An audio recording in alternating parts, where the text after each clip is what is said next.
ada ketika anak dipaksa oleh ibu bapaknya, itu pas pelaksanaan ujian tes tulisnya disalah-salahkan. Bisa dibayangkan Pak, aku pernah ada anak lulusan SD juara terus dari ranking 1 sampai kelas 6, ranking 1 di SD-nya. Pas testing kebenaran itu nilainya 0. Orang tuanya pas ditelepon nggak lulus Pak. Hah? Ustaz, anak saya juara 1, bahkan lomba juga ikut tuh. Pas dilihat, Pak, ini hasilnya ternyata 0. Pas ditanya sama anaknya, Dedek kenapa Dedek 0? Disalah-salahin, saking tidak maunya di pesantren. Nah ini makanya kita tetap Bapak Ibu akan melihat. Jadi kalau insya Allah kalau putra putri Bapak sudah motivasinya tinggi, apalagi kalau ada yang bilang sebenarnya ayah sama ibu nggak mau saya pergi dari rumah untuk sekolah di pesantren, tapi karena saya ingin mandiri, nah itu pasti punya nilai tersendiri nanti oleh pengawas itu biasanya nilainya A begitu, bahkan bisa A+ begitu. Itu nomor 1. Yang kedua, yang ke tingkat sanawiyah yang akan dinilai adalah baca tulis Quran. Jadi kalau putra putri Bapak Ibu yang masuk ke tingkat sanawiyah sudah hafal 2 juz, 3 juz, apalagi sampai 5 juz, itu dijamin akan lulus. Tapi kalau misalkan waktu tahun 2018, waktu itu saya pernah ditelepon pas hasil itu umumkan, waktu itu bulan Maret, saya pas lagi ngebimbing umroh di Madinah, ada ibu-ibu nelpon ke saya, Ustaz, waktu Ustaz ceramah di Kerawang, kan kata Ustaz sekolahkan putra putri Bapak ke pesantren, saya udah daftar ke Benar, malah nggak diterima sama pesantren Benar, Ustaz sudah dolim sama saya. Aduh, saya kaget waktu itu lagi di Madinah di hotel. Saya langsung telepon ke bagian testing, koordinator testing dan bagian pendaftaran. Kenapa nama si Fulan putranya ini tidak masuk, tidak lolos? Pas dilihat, Ustaz tidak lolos karena dia baru Iqra 3. Saya telepon balik si ibu tersebut, Ibu, kenapa putra ibu nggak lulus di pesantren Benda? Pas di tes Bu kemarin hasilnya putra ibu baru Iqra 3. Iya Ustaz, memang anak saya belum bisa baca Al-Quran, makanya saya masukin ke pesantren. Nah ini Pak, makanya dulu di pesantren Benda ada sebelum tingkat sanawiyah itu tajjiyah. Karena sekarang sudah tidak ada, dihapus tajjiyah, jadi langsung ke tingkat sanawiyah. Jadi karena peminatnya sedikit, mungkin anak-anak korban 1 tahun dulu ada tajjiyah namanya itu, dia dari SD tidak belajar agama langsung ke pesantren, maka ada penggodokan 1 tahun belajar agama saja. Nah untuk sekarang tingkat tajjiyah ini tidak ada, jadi semuanya langsung ke tingkat sanawiyah. Maka otomatis Bapak Ibu kami akan menyeleksi mereka yang sudah benar-benar bisa membaca Al-Quran. Masa Pak Bu bisa dibayangkan ini sampai tingkat SD kelas 6 baru Iqra 3. Pertanyaannya kamana wae ieu minum bapana. Pertanyaan nggak begitu? Jadi kemana saja? Makanya nanti kita akan sedikit saya mendapatkan tugas dari Ustaz Asep untuk menyampaikan tentang parenting. Karena memang perlu nanti mudah-mudahan di antara putra putri Bapak Ibu bisa masuk di sini, ataupun jika ada yang tidak keterima nanti bisa memilih mana tempat atau sekolah yang bisa dijadikan oleh Bapak untuk menitipkan putra putri Bapaknya. Selanjutnya Bapak Ibu, untuk ke tingkat mu'alimin, selain nanti ada achievement motivation, kalau Al-Quran pasti ke tingkat mu'alimin itu sudah jelas. Yang berikutnya adalah kecepatan hafalan. Jadi tadi Pak, anak-anak itu ketika masuk disuruh membawa Al-Quran. Nah nanti oleh pengawas itu tadi itu suruh dibuka surat An-Nur ayat sekian. Itu disuruh menghafal 1 ayat. 1 halaman itu kalau Rasul Usmani ada 15 baris Pak. Dulu anak-anak ketika di pesantren Benda Pak, pas daurah tahfidz itu anak-anak ada pelatihan bagaimana bisa menghafal 1 halaman 10 menit. Bapak Ibu seberapa menit Bu? Langsung Pak setelah itu dipraktekkan, saya sampai gemetar hati saya. Putri di sini berbaris dengan muhafidnya 10 orang dengan muhafid, putra di sana. itu suruh hafal 1 halaman, berlomba-lomba. Luar biasa, ada anak yang di bawah 10 menit bisa menghafal 1 halaman, padahal 15 baris. Nah sekarang yang diujikan ke anak-anak hanya 1 ayat yang 2 baris, 1 baris setengah lah. Berapa menit? Alhamdulillah kemarin saya tanya, ada yang paling cepat berapa menit? Ada yang hanya 2 menit sampai 3 menit 1 ayat. Itu tercepat. Jadi mereka sama pengawas langsung pakai stopwatch. Silahkan dihafal, terus langsung di apa cepat-cepat Pak. Ini berapa menit, berapa menit. Ada yang sudah sampai 1 jam nggak ke depan. Nah iya tos semua lulus begitu. Jadi 60 menit itu pas 1 jam. Permasalahannya ketika anak tidak ke depan walaupun sudah 60 menit, Pak, yang sudah kami alami, 1 memang belum bisa baca, sehingga tidak bisa menghafal. Yang kedua, dia memang adidas, IQ-nya di bawah dasar, jarang menghafal Al-Quran, bisa menghafal tapi lama. Yang ketiga, saking tidak maunya di pesantren benak, alim lulus jadi teka payung-payung gitu, padahal bisa. Makanya mudah-mudahan putra putri bapak ibu sekarang yang tes itu semangatnya tinggi sehingga hasilnya baik. Kemudian yang ketika mualimin bapak ibu, itu yang akan diperhatikan adalah ilmu alat bahasa Arab. Karena sekarang kami menerima bukan hanya dari tingkat sanawiyah pesantren Persis, tapi juga dari MTS yang bukan Persis, termasuk bahkan kami menerima juga dari SMP IT. Ustaz, bisakah anak saya dari SMP IT masuk ke benak, ke mualimin? Bisa, yang penting tesnya lulus.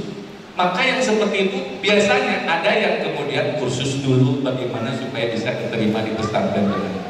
Jadi yang ketika mualimin itu Pak, yang pertama sama dengan sanawiyah adalah motivasinya, kemauan siapa, kemudian tentu saja untuk masalah kecepatan menghafalnya, dan kemudian penilai bahasa. Kalau yang ke tingkat sanawiyah hanya 3 yang tadi diutamakan. Jadi motivasinya, baca tulis Al-Quran, kemudian kecepatan dalam menulis menghafal.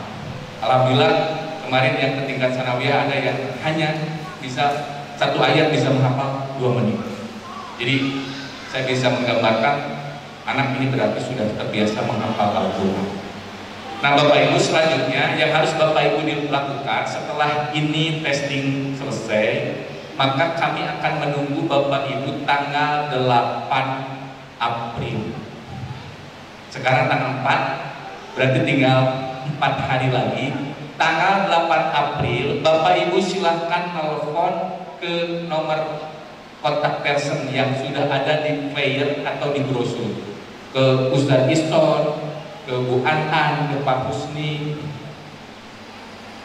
kemudian juga ke Ustadz Mai, ke Ustadz Salman. Itu silahkan menghubungi. Jika Bapak Ibu tanggal 8 kemudian kontak dan nomor kontaknya sibuk, berarti sedang ada yang masuk, maka cari nomor kontak.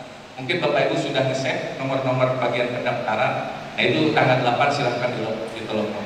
Nah Bapak Ibu, kami akan menilai, karena ke tingkat sanawiyah kami menerima 3 kelas putra, 3 kelas putri. Dulu sanawiyah kami hanya menerima 2 kelas. Sebelum ada aturan per kelasnya 32. Dulu 1 kelas tingkat sanawiyah itu sampai 38, 39, 36 begitu. Sekarang ada aturan sanawiyah maksimal 32. Maka kami menambah kelas menjadi 3 kelas putra, 3 kelas putri. Jadi tingkat sanawiyah itu yang akan diterima nanti berarti 32 kali 3 putra, 96 putra, kemudian putri 96. Itu untuk yang ke tingkat sanawiyah. Yang ke tingkat mualimin Bapak Ibu, kami hanya menerima 2 kelas. Jadi putra IPA IPS, putri juga IPA IPS. Nah kalau tingkat mualimin per kelasnya 36. Jadi IPA 36, IPS 36. Jadi putra 36, IPA 36 IPS. Begitu juga banat yang putri. Jadi Bapak Ibu. Nah nanti akan kami insya Allah diverifikasi hari Selasa. Siapa yang nilainya terbaik? Nah Nanti kalau misalkan putra nih ada 96 terbaik, itu yang akan diumumkan lulus. Ternyata nomor 97 nilainya masih bagus, maka kami akan mencadangkan biasanya sampai maksimal 5 orang. Untuk apa? Bapak Ibu, nanti ketika putra putri Bapak Ibu ditelepon Bapak ke bagian pendaftaran, bagaimana anak saya yang bernama Anu ketika sanawiyah lulus Bu, alhamdulillah. Maka Bapak Ibu tinggal melakukan daftar ulang lewat online. Nanti berhubungan dengan bagian pendaftaran, tadi tes teknisnya Bapak Ibu langsung transfer untuk keuangannya, transfer sesuai dengan pengisian di formulir waktu Bapak Ibu mengisi lewat online. Bapak Ibu ngisi formulir kan, di bawah ada pilihan mau dibayar lunas, mau dicicil, itu terserah Bapak Ibu waktu ngisinya sesuai dengan Bapak Ibu kesepakatan. Ustadz, saya mau dicicil 3 kali, berarti silahkan Bapak Ibu melakukan daftar ulang. Kapan waktunya? 12 April, 13 April, 14 April, 15 April. Waktunya 4 hari secara online. Hasil daftar ulang transferannya dikirimkan ke bendahara. Kalau tingkat sanawiyah ke Bu An, kalau yang tingkat mu'alimin ke Bu Irni. Nah, Bapak Ibu sudah punya grup WA, nanti akan ada informasi dari bagian pendaftaran bagaimana teknis daftar ulang. Nah Bapak Ibu, jika ternyata Bapak Ibu pas tanggal 8, bagaimana anak saya lulus enggak? Bu, putra Ibu nilainya bagus tapi masuknya ranking ke 97, jadi masuknya cadangan nomor 1. Berarti Bapak Ibu berdoa mudah-mudahan ada yang mundur.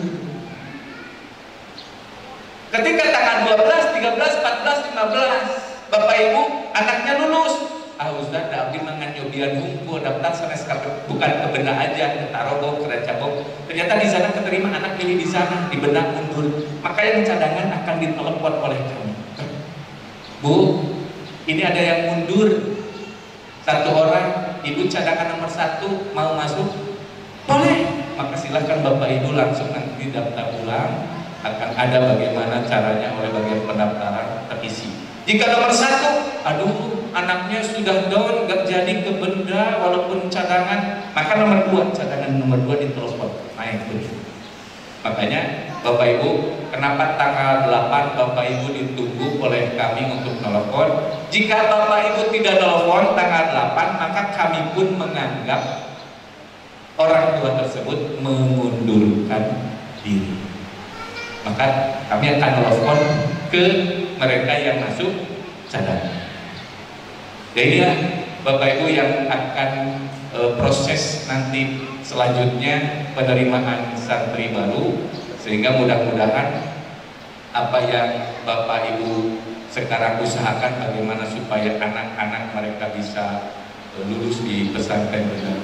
Nah hanya saja Bapak Ibu, karena memang saat ini kita mencoba mencari mana lembaga atau yayasan pendidikan yang bisa mencetak generasi kita menjadi generasi yang soleh. Tentu saja ini tujuan yang utama,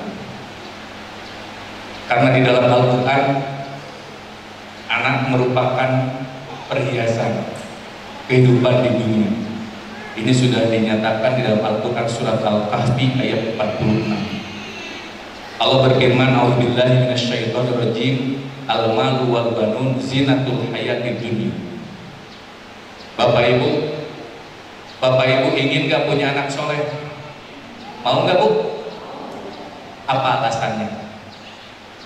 Halo? Katanya mau. Apa alasannya Bu kita ingin punya anak soleh?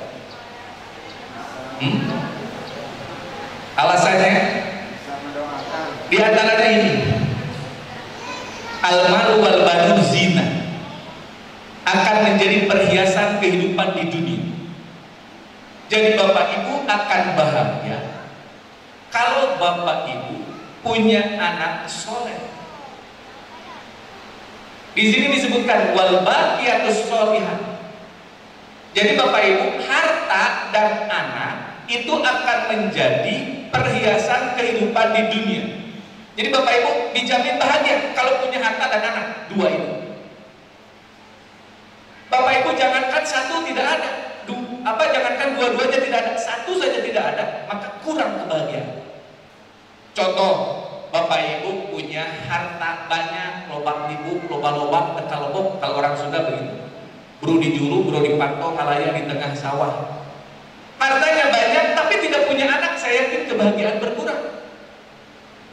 Saya hampir setiap ngebimbing umroh, haji, itu selalu saja ketika sampai di sana, ada saja jemaah yang minta ke saya, Ustaz, bisa nggak nganter saya beli kurma muda?